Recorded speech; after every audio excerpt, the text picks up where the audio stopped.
Shalom, peuple de Dieu. Nous vous saluons dans le nom puissant de Jésus-Christ.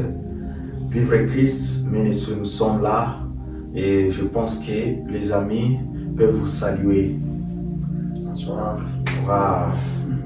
Et nous sommes là encore et nous sommes dans Matthieu 4, 1 jusqu'à 11. Nous voulons partager ensemble cette parole afin que nous soyons édifiés. La parole nous dit dans ces chapitres: alors Jésus fut emmené dans le désert par l'Esprit pour être tenté par les diables. Ça nous parle de beaucoup de choses, 3 jusqu'à 10. Mais à 11, qu'est-ce qu'il nous dit? Le verset nous dit que alors les diables les laissent et voici les anges s'approchèrent et les servirent. Amen. Amen. En tout cas, c'est un verset très édifiant qui nous parle de la tentation. Amen. Et avec les amis, nous allons partager ensemble. J'aimerais demander que les amis qu'on puisse partager ensemble. David, j'aimerais savoir la tentation. La tentation, comment vous comprenez le mot tentation pour un chrétien? La tentation, ce sont des épreuves dans lesquelles traverse une personne. Des épreuves qui peuvent les pousser à bout à faire de bonnes ou mauvaises choses. Wow. Merci. Amen.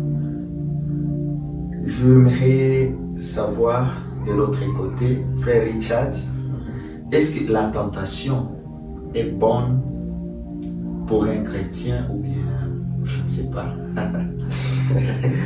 Merci beaucoup pour la question. Bon, pour un chrétien, je peux dire oui, c'est bon d'être tenté parce que tu ne peux pas connaître tes forces si tu ne passes pas dans certaines épreuves. Et c'est pourquoi pour un chrétien d'être tenté. Mais ce qui est sûr est que même si nous sommes tentés, Dieu est là pour nous aider afin qu'il puisse avoir la victoire en tout. Merci beaucoup. Wow. Frère Michel, en tout cas, je sens qu'il y a l'Esprit de Dieu qui nous communique en ces lieux. Amen. Merci beaucoup. Je voudrais savoir, frère Michel, alors après une tentation, est-ce qu'il y a une leçon qu'on peut tirer dans la tentation? Oui, après une tentation, il y a quelque chose qu'on peut tirer dedans comme je peux dire expérience. Parce que déjà, si un chrétien, comme mon frère Richard venait de le dire, il est bon d'être un chrétien, d'être tenté.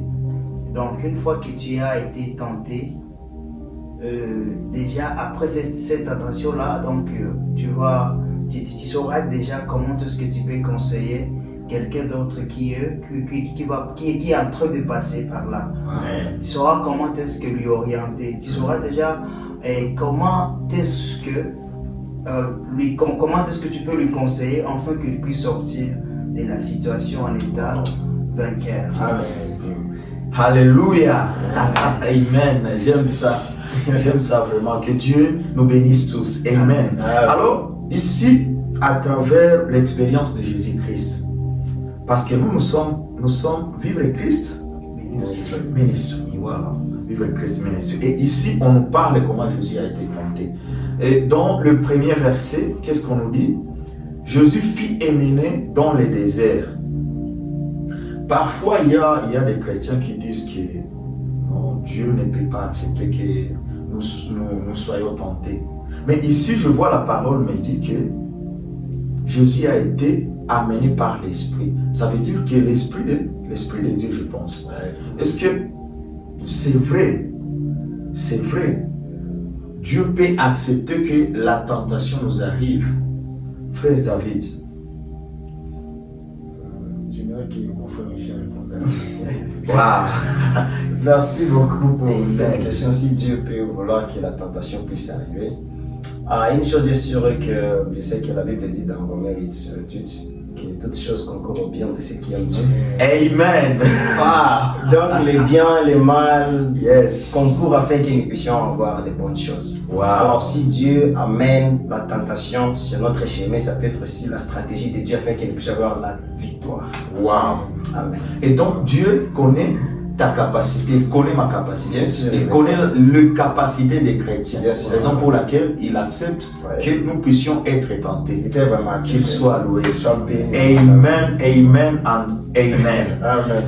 Frère David, ici, quand nous lisons la parole, elle nous montre comment Jésus sait tenir devant la tentation ou devant les tentations, parce qu'elles sont nombreuses ici.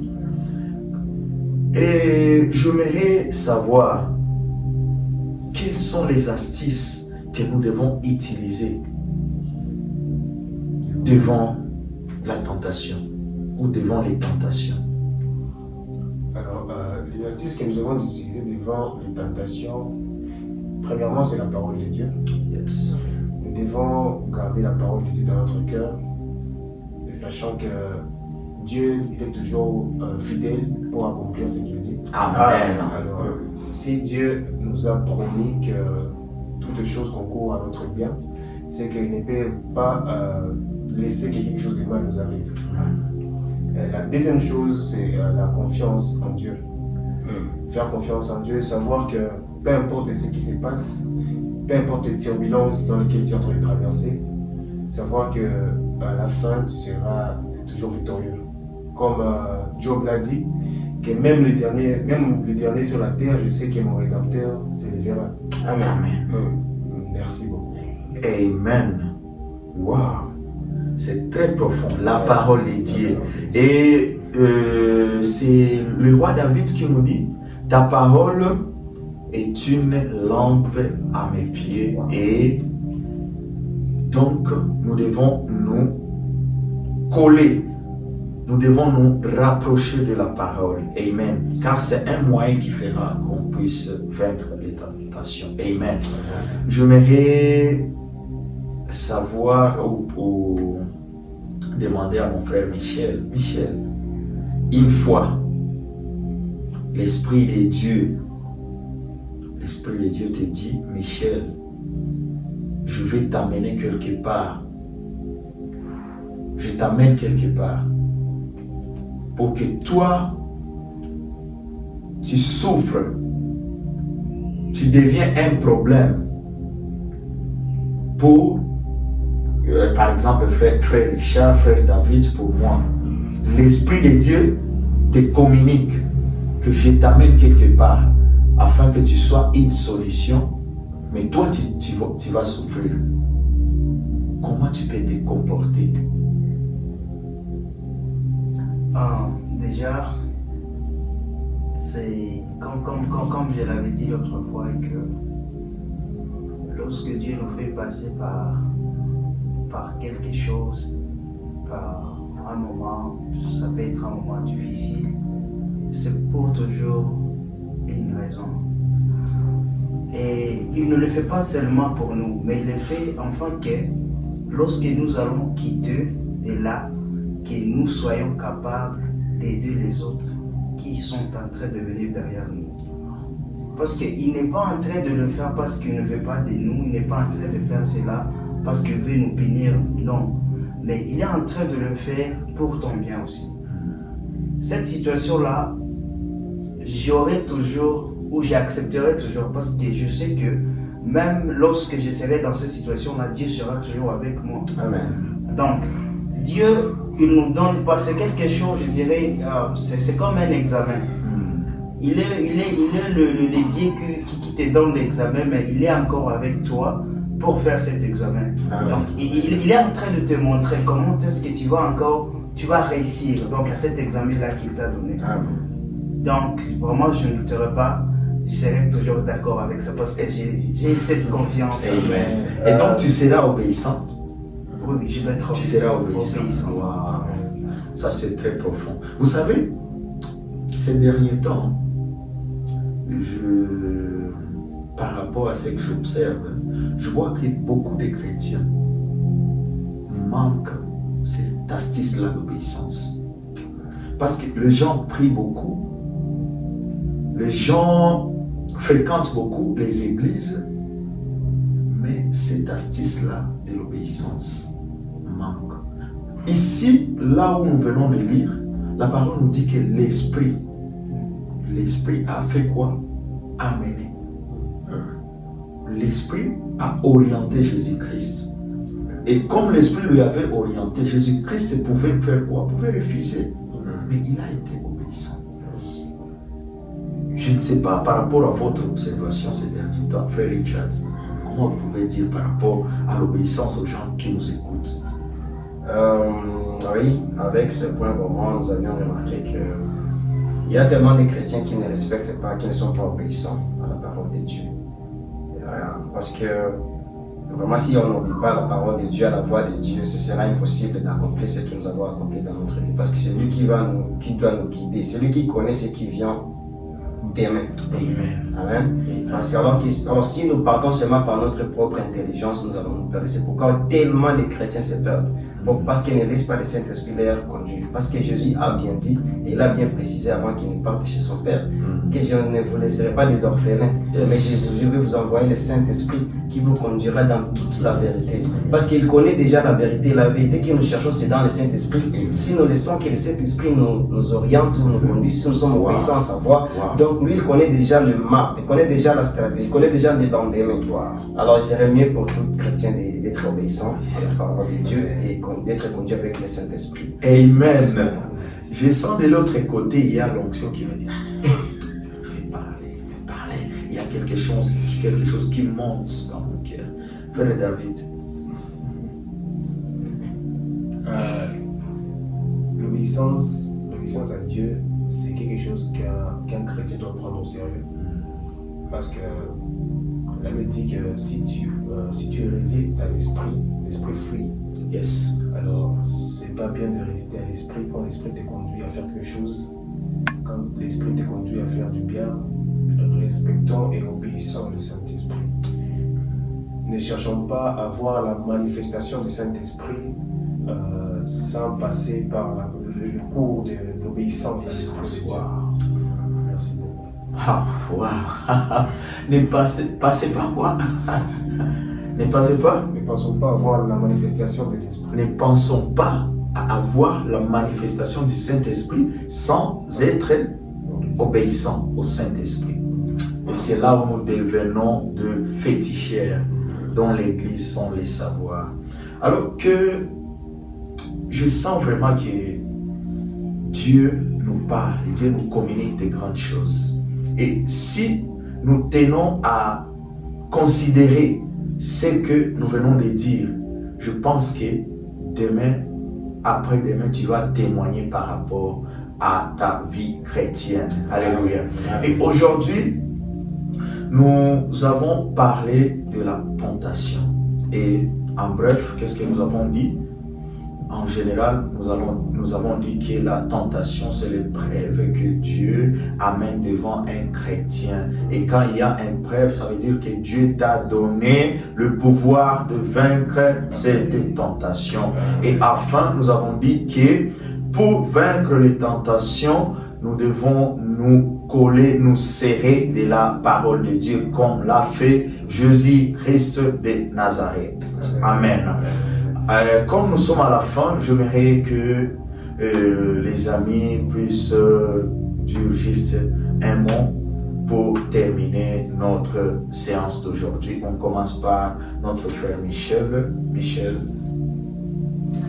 Merci pour la parole encore. Je pense que par rapport à ce qu'on était en train de parler ici, chaque chrétien devrait comprendre qu'on est à l'école de Dieu, donc on est en train d'être enseigné par notre maître qui est Jésus. Amen. Et aussi, il serait, je ne sais pas comment est-ce que je peux expliquer ça, mais il serait encore une mauvaise manière. Si on serait à l'école et n'est pas vraiment nous attendre à quelque chose, une mauvaise manière de voir les choses. Si on serait à l'école et n'est pas vraiment nous attendre à quelque chose, du genre examen, ce que nous sommes en train d'appeler ici tentation, parce que on ne peut pas toujours partir ou aller à l'école chaque jour, mais il n'y a pas d'examen. Parce que lorsqu'il y a l'examen, c'est alors que là, notre maître, il veut voir, donne l'examen. Il ne faut pas avoir peur, c'est quelque chose qui est normal, comme j'étais en train de le dire. Donc, il faut juste comprendre que Dieu, lui, n'a pas besoin que tu puisses te dire combien tu vas avoir cet examen-là, parce qu'il est avec toi. Déjà, lorsqu'il te donne ça, il te fait confiance, c'est sûr que tu vas réussir. Donc, il ne faut pas que tu commences à te poser beaucoup de questions, que tu commences à chercher par-ci, par-là, non. Tout ce qui nous arrive, Dieu, lui, il connaît déjà ça, parce que déjà, il nous précède dans les temps. Donc, lui, il connaît toutes choses déjà. Alors, je voulais encourager quelqu'un ce soir, peu importe la situation, peu importe la tentation qu'il est en train de traverser en ce moment, ne t'inquiète pas, Dieu est avec toi. Prends juste courage, continue à t'accrocher à lui, et lui, il va t'en sortir vainqueur, et tu verras cela s'accomplir. Donc, c'est simple ça. Amen. Et donc, ça demande la confiance en Dieu. Totale. 80%, c'est donc c'est 100%, il n'y a pas les 80%. Oh, wow. Frère David.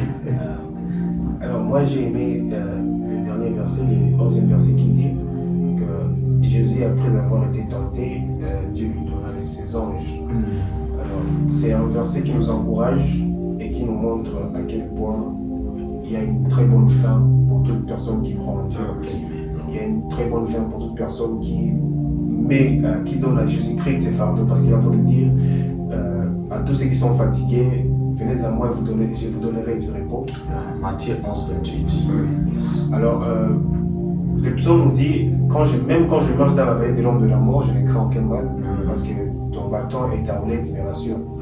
Alors, nous devons savoir que peu importe les situations tragiques dans lesquelles nous traversons, peu importe les secousses de la vie, peu importe les turbulences de la vie, nous devons savoir qu'il y a un Dieu dans les cieux qui veille sur nous. Yes. Tant que tu as reçu Jésus-Christ dans ta vie, tant que tu le reconnais comme ton Seigneur et ton Sauveur, ton Maître, tu ne seras pas délaissé, parce qu'il est toujours là pour marcher avec nous. Alors, prends courage, marche avec Jésus-Christ, et il te fera énormément du bien. Sois rassuré qu'à la fin de tout ça, il y a une très grande couronne qui t'attend. Merci beaucoup. Amen. Amen. Et donc, Emmanuel. Emmanuel. Hein? Il est avec toi, quelle que soit la grandeur du problème. Emmanuel. Comme Pierre dans la barque, il est avec nous. Amen. Amen. Frère Richard. Merci beaucoup pour la parole. Alors, en conclusion, je voulais seulement présenter ces versets que Jésus a bien dit à Satan. Lorsque Satan voulait dire à Jésus de changer les pierres en pain, la bonne chose est que Jésus était sensible, donc un chrétien doit être sensible. Qu'importe la réponse à ta requête, tu dois savoir si ça vient de Dieu ou du diable. Tu dois avoir la sensibilité spirituelle.